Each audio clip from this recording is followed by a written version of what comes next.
हिंदी भाषा। ठीक है, हिंदी भाषा जो है कैसे बांटे, उसको कैसे डेवलपमेंट हुई, वहां से देखना है। तो सबसे पहले जो जितनी भी वर्ल्ड में भाषाएं हैं, दो भाग में बांटकर हम पढ़ते हैं। चार्ट नहीं बनी है, चार्ट में जो है यहां बनाऊंगा डायरेक्ट अभी। ठीक है, इसका जो सबसे पहले जो डिफाइन किया गया वर्णन जो है बांटे हैं, तो उनका नाम है स्लेगल। इनने जो है भाषा को दो पार्ट्स में बांटा था। पहला था आकृति मूलक भाषा। ठीक है, क्या बोले वो, आकृतिक मूलक भाषा वर्ग। दूसरा जो वर्ग है पारिवारिक, गुड मॉर्निंग बेटा, पारिवारिक वर्गीकरण। पहला हमारा आकृति मूलक वर्गीकरण, दूसरा जो है हमारा पारिवारिक वर्गीकरण में जो है पढ़ते हैं। स्लेगल जो है इस वाले भाग को जो है अगेन दो पार्ट्स में जो है डिवीजन करेंगे। लेकिन इस वाले पार्ट्स में डेफिनेशन किस आधार पर आप जो है आकृति मूलक कहते हो, तो यहां पर जो है आपका वाक्य की रचना, वाक्य रचना और पद रचना, क्या रखेंगे हम, वाक्य रचना व पद रचना के आधार पर जो वर्गीकरण किया गया उसे आकृतिक मूलक वर्गीकरण कहते हैं। अगेन रिपीट कर रहा हूं, वाक्य रचना व पद रचना के आधार पर जो वर्गीकरण किया जाता है उसे आकृतिक मूलक वर्गीकरण कहते हैं। सेलेक्ट ने इसे दो पार्ट्स में डिवीजन किया है। फर्स्ट है संयोगात्मक और दूसरा है वियोगात्मक वर्गीकरण। क्या रहोगे, संयोगात्मक और वियोगात्मक वर्गीकरण जो है इसे जानते हैं। अब संयोगात्मक में आती है हमारी भाषा संस्कृत। ठीक है, क्या भाषा रखेंगे, संस्कृत को जो है इसमें रखा जाता है। जबकि वियोगात्मक शैली में जो है हिंदी, बांग्ला एंड अंग्रेजी में रखा जाता है। अगर हम पारिवारिक का वर्गीकरण का आधार ले तो यहां जिस आधार पर किया जाता है वो है इतिहास। इसको जो वर्गीकरण जो हम किए हैं वो किसके आधार पर किए हैं, इतिहास के आधार पर जो है वर्गीकरण किया गया है। अगेन रिपीट कर रहे हैं, किस आधार पर, इतिहास के आधार पर जो है हमने वर्गीकरण किया। अगेन रिपीट कर रहा हूं, कौन सा आधार ले रहा हूं, इतिहास के आधार। गुड मॉर्निंग जो है इडू कनेश ओके राइट, आई थिंक आप पटवारी हो, मेरी शायद आप दो से जो है भाषा परिवार के आधार पर जो है हिंदी पारिवारिक भाषा में इसको डिवीजन किए हैं। और ये जो है चार भाषा परिवार हैं। पहला भाषा परिवार जो है भारपोई भाषा परिवार आता है। फर्स्ट कौन सा है, भारपोई। दूसरा वर्ड आता है द्रविड़। तीसरा आता है ऑस्ट्रियक एंड फोर्थ जो है चीनी तिब्बत आर्टिक भाषा। क्या रहोगे, चीनी तिब्बत जो है आर्टिक भाषा जो है। यानी कि हमने पारिवारिक आधार पर जो है इसे किस भाग में बांटा है, तो पारिवारिक भाग में जो है इसे चार पार्ट्स में किए हैं। इसमें सबसे बड़ा जो पारिवारिक भाषा का परिवार है वो जो है परिवार है इस भाषा परिवार का। और इसे जो है हमने अगेन 10 शाखाएं इसकी, कितनी, 10 शाखाओं में जो है इसे बांटा गया है। कितनी, 10 शाखाएं जो हैं इसे हम डिवीजन किए हैं। अगेन रिपीट कर रहे हैं, कितनी भाषाओं में डिवीजन किए हैं, 10 शाखाओं में जो है इसका डिवीजन किया गया है। सर वॉइस रुक रही है। ओके बेटा, मैं एक बार आकृति मूलक। आकृति मूलक का वर्गीकरण आप किससे करते हैं, आकृति मूलक का जो है वर्गीकरण किस आधार पे किए हो, तो वाक्य रचना व पद रचना के आधार पर जो वर्गीकरण किया जाता है उसे आकृति मूलक वर्गीकरण कहते हैं। जबकि पारिवारिक जो वर्गीकरण किया गया है इसका आधार ही क्या है, इतिहास है। क्या है, इसका आधार ही क्या है, हमारा इतिहास रखे हैं, यानी हिस्ट्री के आधार पर इसका वर्णन किया है। कौन से वो व्यक्ति थे जिनने किया था, तो स्लेगल के द्वारा जो है इसको वर्गीकरण किया है। किसने, स्लेगल जो है उसने इसका वर्गीकरण किया। अगेन, आकृति मूलक को कितने पार्ट्स में डिवीजन करते हैं, तो दो पार्ट्स में डिवीजन है। पहला है संयोगात्मक, दूसरा है वियोगात्मक। पहला संयोगात्मक, दूसरा है वियोग। संयोगात्मक में कौन सी भाषा आती है, तो हमारी संयोगात्मक में सर संस्कृत भाषा आप लिखे थे अभी। और जबकि वियोगात्मक में भाषा कौन सी आती है सर, हिंदी, अंग्रेजी एंड बांग्ला भाषा जो है इसके अंतर्गत रखी जाती है। फिर आता है पारिवारिक। पारिवारिक को हम कितने पार्ट्स में बांटे हैं, पारिवारिक का जो है चार भाषा परिवार में हम इसको बांटे हैं। कौन से चार बांटे थे, मैंने अभी चार्ट में, तो भारपोई, द्रविड़, आस्ट्रिक एंड चीनी तिब्बत। क्या हुआ, चीनी तिब्बत। डन, यानी कि जितना मैंने आपको पढ़ाया इतना बेटा मैं आपको समझाया हूं, ठीक है बेटा। प्राची 10 मिनट रुक जा। आज जी जी जी, तुम बोले थे सब भारतीय परिवार के नीचे क्या लिखे हो, ठीक है। सहयोगात्मक और वियोगात्मक जो है रिंकू जी, वाक्य और रचना के आधार पर जो है वर्गीकरण किए थे हम इसका, स्लेगल ने दो भाग में। सहयोगात्मक के अंतर्गत जो वाक्य और रचना होगी उसमें जो बातें लिखी होंगी, मतलब जो है जिसमें भाव जो है सहयोग का होता है, मतलब जुड़ने का भाव होगा, तो लाइक संस्कृत भाषा। और वियोगात्मक में भाषा कल में जितने शब्दों का जो वाक्य बने, जो पद बने, उसमें टूटने का भाव होगा, ठीक है, लाइक हिंदी, बांग्ला एंड अंग्रेजी, ठीक है बेटा। ये वर्गीकरण है जो है क्लासिफिकेशन। आदेश क्या है आपका, वाक्य की रचना और पद रचना के आधार पर। बेटा आपको मैं ना जो, और इसकी 10 शाखाएं हैं। इनको 10 शाखाएं किस आधार पर बांटे हैं, साउंड के आधार पर जो है हम इन्हें दो भाग में बांटते हैं, सप्तम वर्ग और केंतुम वर्ग।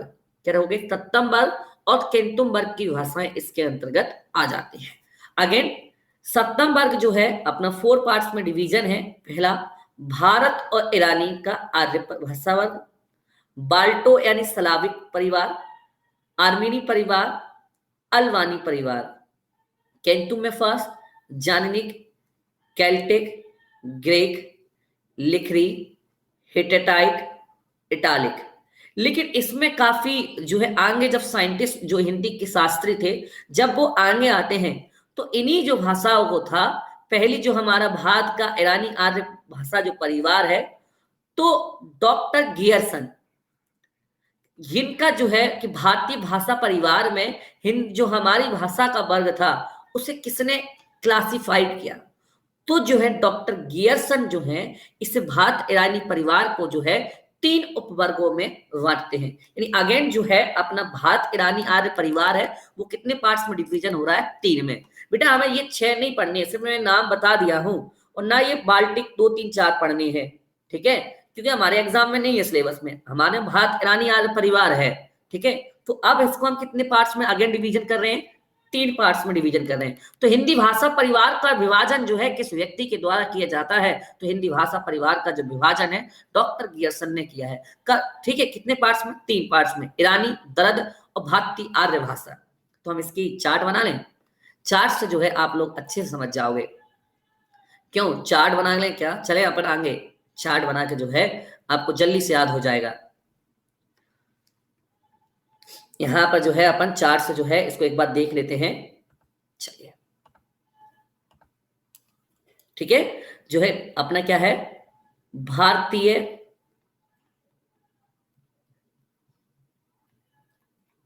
आर्य भाषा ईरानी,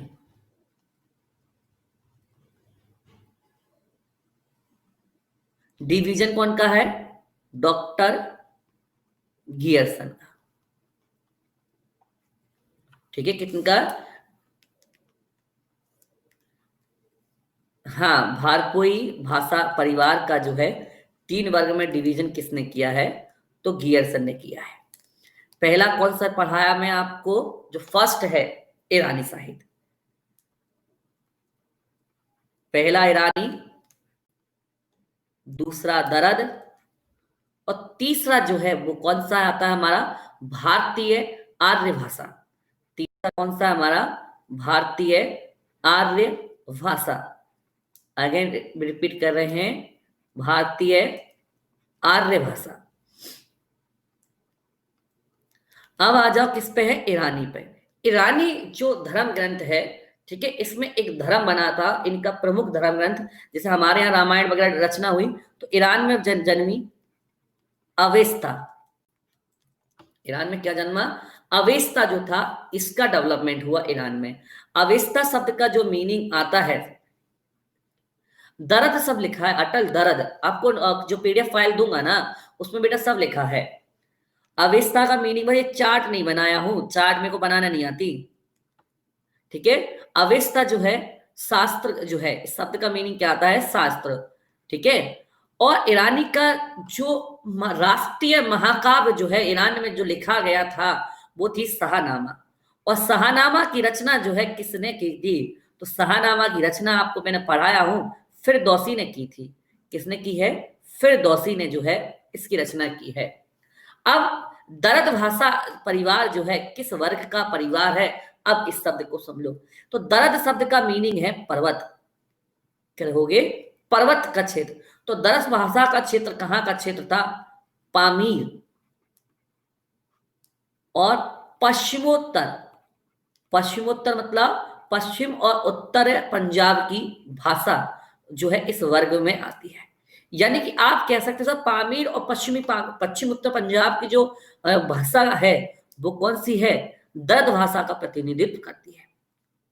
तो ये दोनों हमारे यहाँ तो आए नहीं, ये जो दोनों हैं, एक ईरान की बात कह रहे हैं, और एक जो है पामीर वाले रीजन मध्य एशिया में जा रही है। भारतीय आर्य भाषा अब अपना वर्ग आ रहा है, ठीक है, सनम है, अवेस्ता जो है सानम है, कालक्रम के आधार पर, ठीक है। अब समझो, तो ये दो पार्ट्स में जो है मैं डिवीजन कर रहा हूं, प्राचीन भारतीय आर्य भाषा, दूसरा क्या है, मध्यकालीन आर्य भाषा, और एक मिलेगा आधुनिक कालीन, ठीक है, जो अब तक हो जाएगा। तो प्राचीन आर्य भाषा में पहला क्या आता है वो समझो। तो प्राचीन आर्य भाषा में वैदिक संस्कृत आती है। क्या आता है हमारा, वैदिक संस्कृत। और वैदिक संस्कृत जो है इस वर्ग का, बेटा रजनीश हिस्ट्री नहीं है, 2000 ईसा पूर्व से 800 ईसा पूर्व का समय रहा, ठीक है। क्या रहोगे, 2000 ईसा पूर्व से 800 ईसा पूर्व तक का समय रहा। और इसमें वैदिक संस्कृत जो हम बनाए हैं, ये 2000 से 500 करना है, हाँ, 2000 से लेकर ईसा पूर्व से लेकर 500 ईसा पूर्व तक आपका समय आता है। फिर वैदिक संस्कृत के बाद संस्कृत, या आप इसी को एक और नाम से भी जानते हो, लौकिक संस्कृत। इसका जो हम डिवीजन किए 500 ईसा पूर्व से 800 ईसा पूर्व से लेकर 500 ईसा पूर्व तक जो है हमारा रहा, ये संस्कृत। मध्यकालीन जो समय पीरियड था कहां से, तो 500 ईसा पूर्व से, यानी यहां से स्टार्ट करेंगे यहां पर, और 1000 ईस्वी तक चला, ठीक है। 500 ईसा पूर्व से जो है 1000 ईस्वी तक जो है मध्यकालीन समय चलेगा। तो आप क्या देखेंगे बेटा, पहले समय से पहले की बात थी, और अब क्या है, समय के बाद की बात करनी है। तो समझो, 3 पार्ट्स जो है हमें फिर से करने हैं, ठीक है, कितने, 3 पार्ट्स। पहली है आपकी पाली, दूसरी है प्राकृत, और तीसरा भाग बना अपभ्रंश। पहली पाली, दूसरी प्राकृत, तीसरा जो है अपभ्रंश, ठीक है। तो पाली का जो समय था 500 ईसा पूर्व से 1 ईस्वी तक, फिर प्राकृत का जो समय था 1 ईस्वी से 500 ईस्वी तक। अपभ्रंश का समय था 500 ईस्वी से 1000 ईस्वी तक। समझ गए? जी जी विनीता, अपन ने क्या है मध्यकालीन को जो है अगेन 3 पार्ट्स में जो है बांट दिए। जो आपका मध्यकालीन पीरियड था मैं उसको क्या है अगेन 3 पार्ट्स में जो है बांट चुका हूं। समझ रहे हो? कौन से? पहले पाली आया 500 से लेकर 1 ईस्वी, फिर प्राकृत आती है 1 ईस्वी से लेकर 500 तक, फिर अपभ्रंश आती है 500 से लेकर 1000 तक। प्राचीन काल को रिपीट कर दो। ओके जी, अब बेटा आप वो अभी आएंगे जो है नीरज जी से ईरानी दरद और भारतीय आर्य भाषा। अब आ जाओ, तो ईरानी साहित्य का मैंने प्राचीनतम धर्म ग्रंथ कौन सा बनाया था? अवेस्ता बताया था। ठीक है, इसका मीनिंग जो था शास्त्र था। महाकवि फिरदौसी जो थे शाहनामा उनने रचना की थी और ईरान का ये राष्ट्रीय महाकाव्य है। फिर मैंने दर्द वाला बताया था सेकंड का मीनिंग। दर्द शब्द का जो मीनिंग का अर्थ है वो क्या बताया था? मैं आपको पर्वत बताया था। तो पर्वत का कौन सा क्षेत्र? पामी और पश्चिमी उत्तर जो पंजाब था उसे हमने बांटा था। फिर हम तीसरा भाग पढ़े थे भारतीय आर्य भाषा का। ठीक है, कौन सा? Third part. ठीक है, थर्ड पार्ट में क्या था? प्राचीन 2 भाग बांटे हमने इसको, फर्स्ट एंड सेकंड, और थर्ड था हमारा आधुनिक भाषा। तो प्राचीन भारतीय आर्य भाषा कब से समय था? 2000 ईसा पूर्व, यानी 2000 बीसी से लेकर 500 बीसी तक। ठीक है, तो पहला क्या था? वैदिक संस्कृत थी। ये कब से हुई? 200 ईसा पूर्व से लेकर 800 ईसा पूर्व तक का समय था। फिर संस्कृत में लौकिक संस्कृत भाषा 500 ईसा पूर्व से लेकर 800 से लेकर 500 ईसा पूर्व तक का समय। फिर मध्यकालीन 3 भाग में बांटे थे हम, पाली प्राकृत अपभ्रंश। तो पाली इसका समय 500 से लेकर 1 ईस्वी। अब बीसी हटने वाला है, 1 ईस्वी से 500 ईस्वी, फिर 500 ईस्वी से 1000 ईस्वी तक का समय। यानी कि मैं आपको जो है यहां तक ले आया। फिर आधुनिक आर्य भाषा आया, तो अब कहां तक आया? आधुनिक आर्य भाषा जो थी 1000 से लेके अब तक। ठीक है, चलिए अब वैदिक संस्कृत सर होता क्या है? ठीक है, प्रत्येक का जो है डिस्क्रिप्शन छोटे छोटी चीजों में अपन देख लेते हैं। यानी कि 3 नंबर ना मेरा बेटा यहां से आ सकता है कि वैदिक संस्कृत से आप क्या समझते हैं, लिखिए। ठीक है, तो वैदिक संस्कृत साहित्य का सृजन वैदिक संस्कृत में हुआ। वैदिक संस्कृत को हम वैदिक छदंस और छादंस के नाम से जानते हैं। क्या बोलते हैं? वेदिकी, वैदिक, छदंस एंड छादंस के नाम से जो है जानते हैं। सर बस एक चीज अभी तक 15 या छादंस के नाम से भी जानते हैं। लौकिक संस्कृत क्या होते हैं? प्राचीन भारतीय आर्य भाषा का वह रूप जिसका पाणिनि की अष्टाध्यायी में विवेचन किया है। क्या? प्राचीन भारतीय आर्य भाषा का वह रूप जिसका पाणिनि की अष्टाध्यायी में विवेचन किया गया है वह लौकिक संस्कृत है। क्लियर? अपन ने पढ़ा था सर, बौद्ध जब आप पढ़ाए थे, मैंने आपको बौद्ध धर्म पढ़ने को बोला था। बौद्ध धर्म ग्रंथ की रचना जो हुई थी किस भाषा में हुई थी? पाली भाषा में हुई थी। अगर मैं आपको हिंदी जब मैं बोल रहा था दिल्ली संस्कृत पढ़ाया था, तो दरअसल किसी ने एक विद्यार्थी ने पूछा था कि सर बौद्ध और जैन पढ़ाओगे आप? मैंने यहाँ बेटा पढ़ ले, पाली भाषा वहां पढ़ेंगे, प्राकृत यहाँ पढ़ेंगे। तो देखो पाली भाषा वही आ गई, बौद्ध धर्म पढ़ा रहा हूं मैं। तो बौद्ध धर्म के पाली का अर्थ ही है बुद्ध के वचन। ठीक है, पाली का अर्थ ही क्या है? बुद्ध के वचन। तो अपन ने पढ़ा नहीं था, बौद्ध धर्म ने जो है भगवान बुद्ध ने पहला उपदेश सारनाथ में दिया था। कौन सी भाषा में दिया था? तो आप बोले सर पाली भाषा में उनने सबसे ज्यादा उपदेश दिए थे। तो वही बात लिखी है, पाली शब्द का अर्थ ही क्या बोला हूं? बुद्ध के वचन होने से शब्द केवल त्रिपिटक ग्रंथों के लिए प्रयुक्त हुआ। तो जो बुद्धों की धर्मावली थी, ठीक है, बुद्ध की जो धर्मावली थी त्रिपिटक है, राइट? तो त्रिपिटक की भाषा क्या थी? पाली थी। ठीक है, पाली के अलावा मिलिंद पन्हो, ये कई बार पुस्तक पूछी गई है। मिलिंद पन्हो जो पुस्तक थी इसमें जो है किस भाषा का उल्लेख है? तो ये जो है किस भाषा में बनी है? पाली भाषा में। कौन सी भाषा है अपनी इसमें की? पाली भाषा है। ठीक है, और लिखी किसने थी? नागसेन ने। इसमें मिनांडर आया था ना, उसकी बारे में जो है इसकी जानकारी हमें इससे मिली है। अब इसके अलावा दीपवंश, महावंश ये छोड़ देना। एग्जाम के पॉइंट ऑफ से त्रिपिटक एग्जाम में आता है और मिलिंद पन्हु आता है। दो याद कर लेना, 3 नंबर तुम्हारे ईस्वी में हो जाएंगे। ठीक है, 3 नंबर जो है आपकी ईस्वी में बन जाएंगे। अब आ जाओ प्राकृत। मध्यकालीन आर्य भाषा को प्राकृत भाषा कहा गया। ये प्राचीन जनमानस की भाषा थी। कुछ विद्वानों ने प्राकृत की उत्पत्ति जो है संस्कृत से बताई है। क्या बताई है? संस्कृत से बताई है। अब सुनो, एक क्वेश्चन आता है, जो जैन धर्म के लोग थे ना, उनकी भाषा क्या थी? तो आपको बहुत अच्छे से याद होगा सर, जैन धर्म की जो भाषा थी वो प्राकृत पढ़ी है हमें। क्या बोलोगे? जो जैन धर्म की भाषा थी वो कैसी थी? तो आप बोलोगे जैन धर्म की सब भाषा प्राकृत थी। ठीक है। तीसरा वर्ग आता है अपभ्रंश का। ठीक। और अपभ्रंश वो समय का भाषा थी जब मध्यकालीन समाप्त हो रहा था और आधुनिक काल की स्टार्टिंग थी।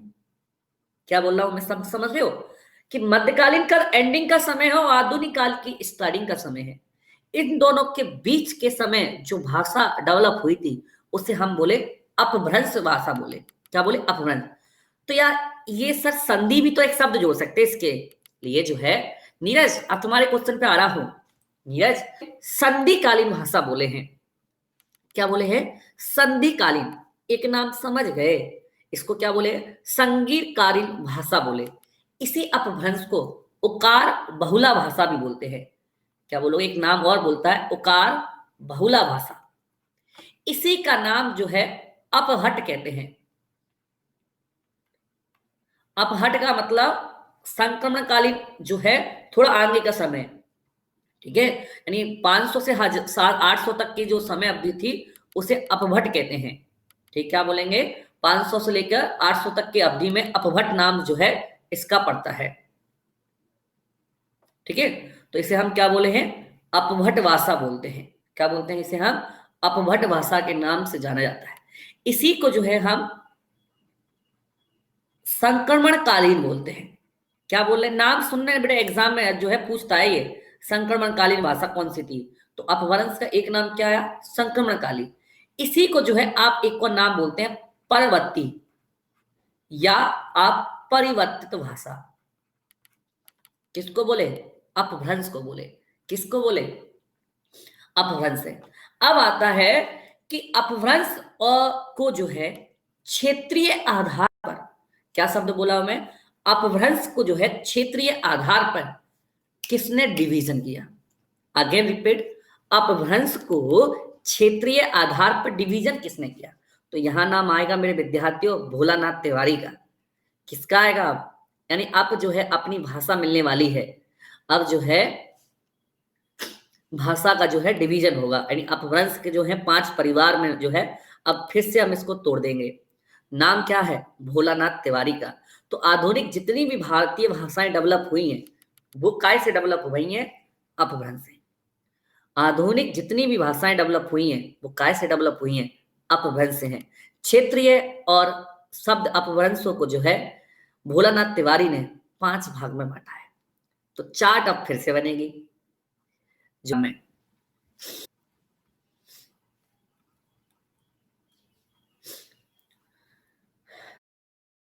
बता रहे डायग्राम में बनाए इसकी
भाषा को, क्यों जल्दी याद हो जाएगा आप सभी को। तो एक बार रिप्लाई कर दो सभी लोग, प्रेजेंट वाली उपस्थिति बता दो। सो ये हाल के हाल हम जो है तुम्हें बता रहे हैं डायग्राम में।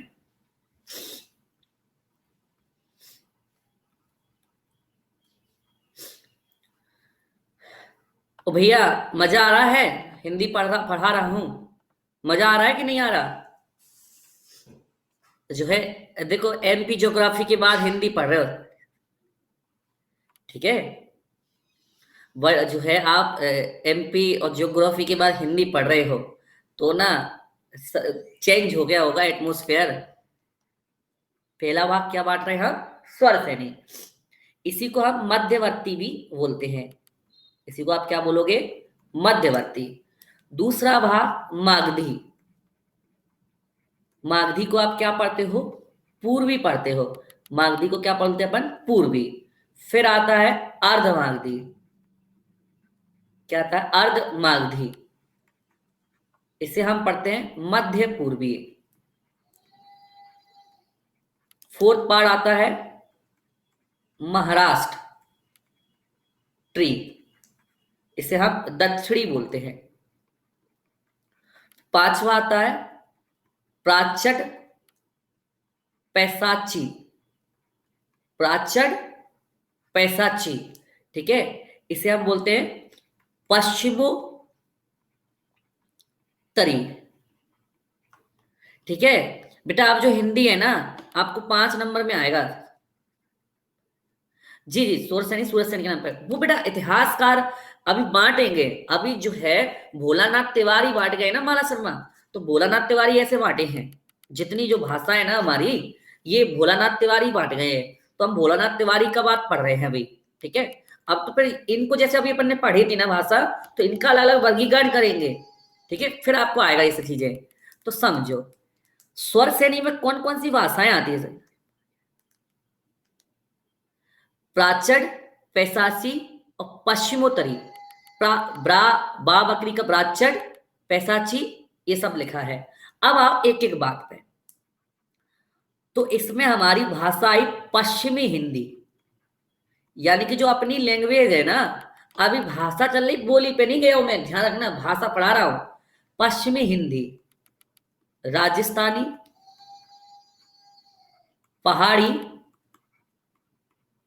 गुजराती, ये भाषा आती है। फिर मागधी में बिहारी, बंगाली, उड़िया, असमिया, ये आती है। पूर्वी हिंदी, मराठी, फिर पश्चिम में सिंधी, पंजाबी, लहदा। इस प्रकार जो है आपका भाषा का जो है विकास हुआ है। यहां तक क्लियर?